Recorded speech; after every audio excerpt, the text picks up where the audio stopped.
on an update on that and everything else that matters and how there's been a significant sea change in American politics because one woman has decided not to be answerable to the boys is Rebecca Mansour. She is with conservativesforpalin.com.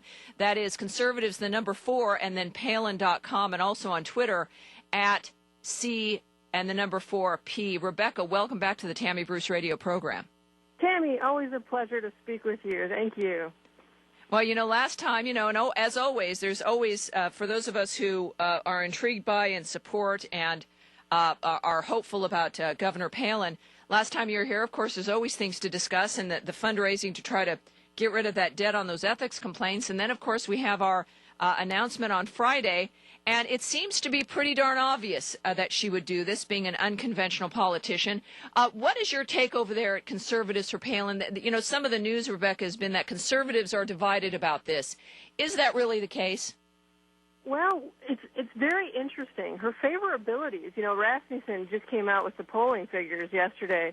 Her favorabilities are the same, and she's still one of those highly, thought of Republican politicians out there. There was some questions about whether 2012 was out of the picture because of this. Although she's in a dead heat still with the 3 contenders of Romney and Huckabee. So she's not out of the picture. And I'll tell you, Tammy, it has been the most extraordinary response from our readers and from people that we've never met or heard from, non-readers that are just like totally new to the website. They're emailing us saying, when can we set up the 2012 office?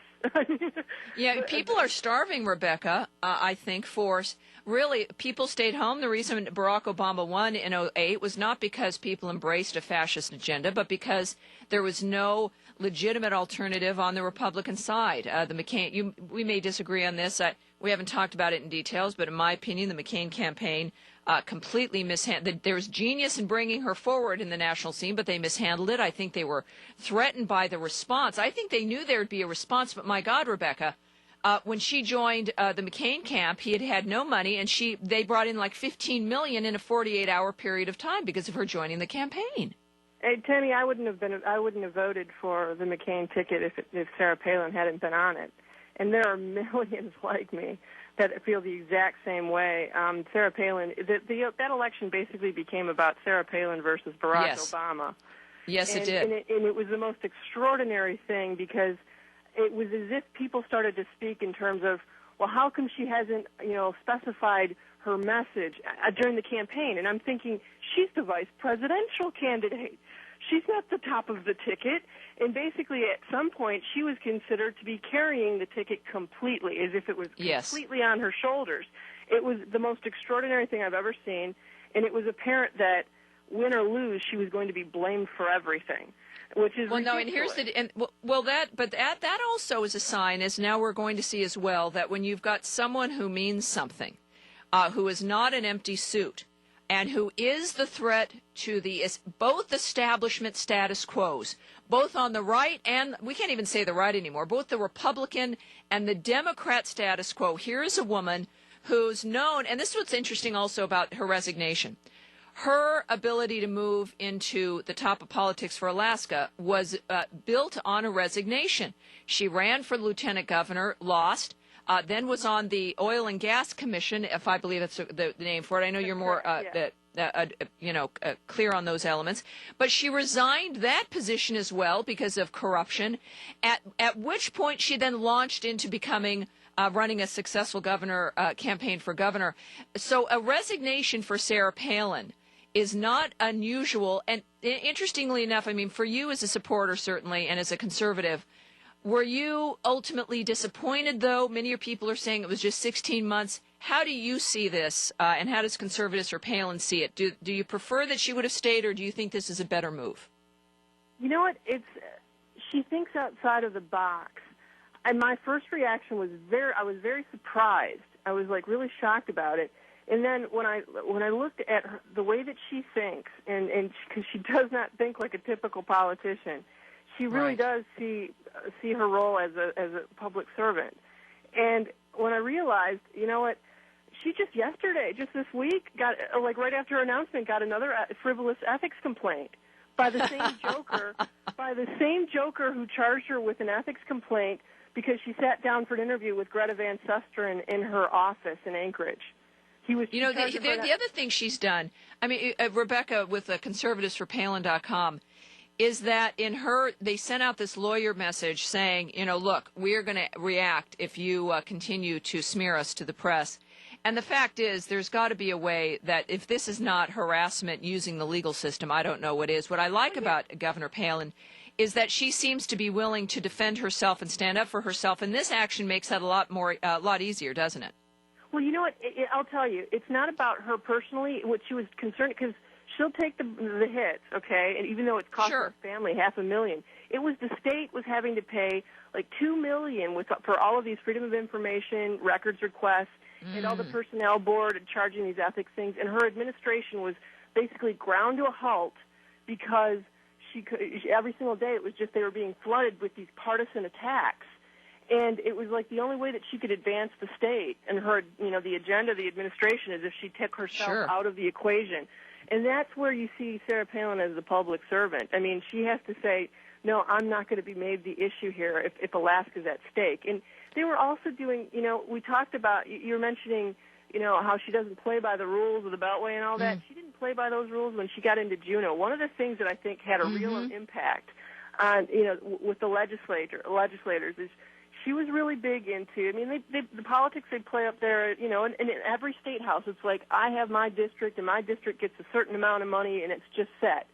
Well, what she did, because she wanted to cut the budget, and she actually had physically cut the budget, not just for inflation, but really a real number of cuts on that budget and made government smaller. What she did was she went to all of these legislators, and she said to them, you've got to come to me and explain to me why you need these pet projects in your district. And I will and then we'll give the funding. And they were outraged, Tammy. They felt like she's playing the queen. She's playing the queen, and we have to go into her office and beg for our scraps. They were outraged. But she was saying things like, I'm not going to fund some ridiculous statue that, or outside of like a building or some Taj Mahal. Or some baseball, and here, for the Democrats, for the George Soros and Barack Obama funded harassers out there in Alaska, here's their lesson. Well, they thought perhaps with these ethics suits and stopping the state of Alaska, they thought that maybe she would just whimper and go back and, do some fishing or something. There is, though, a reaction to every action, Rebecca, and I think the last thing they expected was for her to commit the unpardonable sin of not being destroyed. And then I don't know if they're happy about this. This is like, look, this is a woman who was committed to the state of Alaska, and they have effectively freed her to now move into these lower 48. I don't think that that's what they had in mind, Rebecca Mansour. No, you know what? Hey, you know what the Alinsky playbook, they always say, like, the one way to get out of it is to do the unexpected. Don't respond to your enemy the way that they think you will respond. So she basically recreated the rules. Yeah, freed herself up. That's why when you look at it, you say, "Gosh, this might be a really brilliant." She just freed herself, took herself out of their attack plan, and just regrouped. And you know what? Something that's interesting, Tammy, the games of the rules of political life have been afforded to other politicians have never been granted to Sarah Palin. Things like the fact that your children are off limits. That's never been granted to her. Things like the fact that what she accomplished in the first 2 years of her administration would have been amazing for, governors to have accomplished in 2 terms. But even if she had been a 2-term governor, she wouldn't have been given credit for that because she's Sarah Palin. So it frees her. But it does free her now in that she is out. She has been. She's out of the conventional wisdom. She's out of the framework of the elite. She is now in a position where she can define herself, and because she must, on her own terms. Now, I received a pitch from her PAC to donate. I finally did, even though I still, as you know, Rebecca, have some questions on the issues of sovereignty and amnesty. But I believe her principles will lead us to having a decent position in that regard. So Conservatives for Palin, you guys are supporting then her direction now, whatever it may be. Is that right? Yeah, we've always said, we're not a draft Sarah Palin site, but we've always felt that her style of citizen, politician is the right course for this country. The way that she looks at public service. And we Yes. just really support what she's going to be doing forward. I really honestly think that just because we've studied her record, I don't think she's done at all. I think that, she'll recharge her batteries. On the contrary. Oh, yeah, she is. I like to say she's wired for service, Yeah, I mean, every single thing she has said, from her 4th of July statement after the announcement on the 3rd to the interviews yesterday, when a woman says, a politician says, particularly a woman, is that, and she's addressing national issues on national security and then asks us to join her. She's not asking us to join her to go fishing, Rebecca, even though we would.